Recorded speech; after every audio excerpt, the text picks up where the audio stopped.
Well, good morning from the island of Batam in Indonesia. My name is Angela. I am going to walk you through the top 3 mistakes you want to avoid when handling your marketing communications during COVID-19. I'm also going to show you some good examples of communications from a luxury luggage company, from a luxury hotel, and from one restaurant and one cafe that are doing a great job in communicating how they're handling their processes and keeping things safe, not only for the consumers, but also for their staff. So I wasn't planning to launch this video, but a friend of mine who has a luxury service brand here on the island called me this morning, and she had questions about the strategy she should use because they're considering closing down the business for a short time.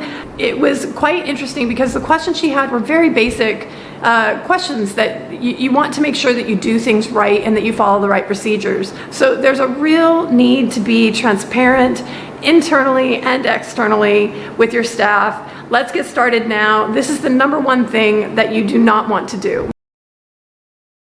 You don't want to pretend that everything is normal when the entire world is just going into a state that we've never experienced before. So things are not normal. Do not pretend that they are normal.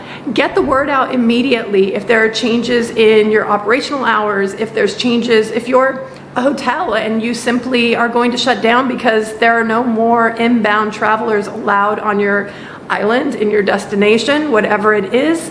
That is something you want to communicate. And I think that it's equally important to not only tell your trusted customers and people who really love your brand that you're taking steps to retain your staff and that you'll be cutting down or whatever it is, but getting the message out that you are doing this not only for your guest safety during this time, but also for your staff. And that measures have been taken so that all of the team is still going to be with them, ready to serve again or ready to support, the customer again when this is over. So the #2 thing is be very careful with how you word the safety precautions that are being taken by your brand during this time. If you are a hospitality or tourism brand, and there are changes that are being made, you're not just shutting down, you need to be quite specific about what you're doing. There's an example I'm going to show you. They had shut down on a Sunday, they were cleaning the place, sterilizing it from head to toe, but the way that it was worded, it seemed like, because they said something along the lines of, here we go, sterilizing everything for the coming week. And to me, when I read that, I was like, ooh, that was not the best way to word that. Because I immediately thought they're not going to clean again at that level until next Sunday. But they quickly course corrected and started posting Instagram stories that showed the hourly cleaning that's going on in the cafe to show that it is safe and they're taking every precaution. So be very, very careful with how you word things. Even the best intended post that's meant to reassure can cause a little bit of an alarm in someone and they will stay away. So be careful to be consistent and keep showing messages that you are on this all the time. Now, the #3 thing is to watch the format that you're posting your messages in. Especially with the government agencies I've seen, they are not posting in a social media friendly format. Most people will be finding out information about you from social media. So what you want to do is keep the format specific to social media. Don't put in the wrong sizes. One of the 3 examples I want to show you, one of the 4 examples, is Zero Halliburton, the luxury luggage company. So let me show you that quickly.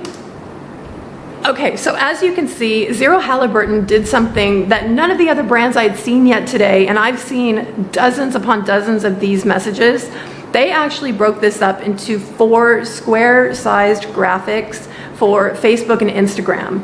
It was an eye-catching letter from the CEO is the first graphic that you would see. That is, you don't normally see just a plain dark background with a few words on it in a social media post. It's generally kind of a no-no. But in this regard, it made me stop on the scroll and you start swiping and it's easy to read without having to enlarge the graphic, which the others weren't. You'd basically have to enlarge and keep scrolling around on your phone if that's where you're watching it. If you're on your desktop, your laptop, your tablet, okay, that might have been easier. But on a phone, keep in mind that people are going to be viewing your messages and you want to make it easy for them to take it all in. So I want to show you a couple of other examples. One of my clients in Malaysia, it's Bottega in Kuala Lumpur. It's a cafe, deli, and grocery store, and they have parties.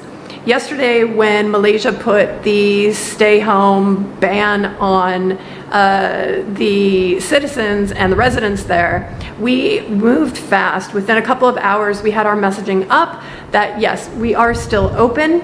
We clarified exactly what that meant. So because the restaurants and bars are not allowed to host, serve guests now, we are no longer a sit-down restaurant and cafe. So we are now two things, a grocery store and a delivery operator. So we can deliver groceries and food. We made all of that clear, gave links to everything so that people could easily engage with us and order their food or their groceries quickly.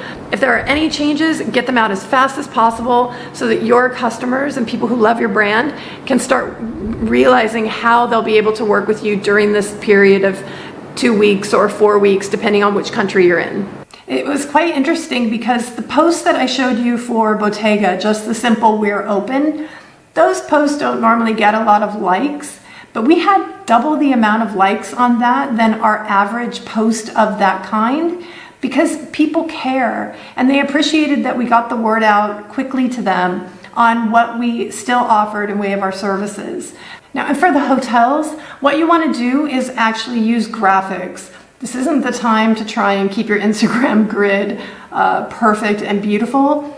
Be concise, be simple. The Zero Halliburton example is still my favorite, but there were a couple of boutique hotels, one that I love in Penang, that did a very kind of official looking document that has a very serious tone to it. I think that they were trying to convey that. And Alila is my other example that I want to share with you. As you can see, they used a simple graphic. It shows it's serious in the way it looks because that is not their normal style of content for social media. But you can see that it's just very simple. We want to make sure our guests are safe. We want to make sure our colleagues are safe. And they show a link to type in and include it in the post so that you can click and go for more information. Just keep it simple, but keep it real. Keep it honest. Your customers will appreciate it. So yeah, I think that's it for me. Guys, I don't know what my next video is going to be. It was supposed to be a video on using video in your social media. But it may end up being another update on how to communicate or ways to try and retain customers or ideas for brands. So if that's interesting to you, please do stay tuned. I'm Angela. I have 24 years of marketing and communications experience. I'm here if you need me. If you have any questions, please do ask in the comments down below or send me a DM and I will try and be as helpful as I can. Have a great day, guys. See you in the next one.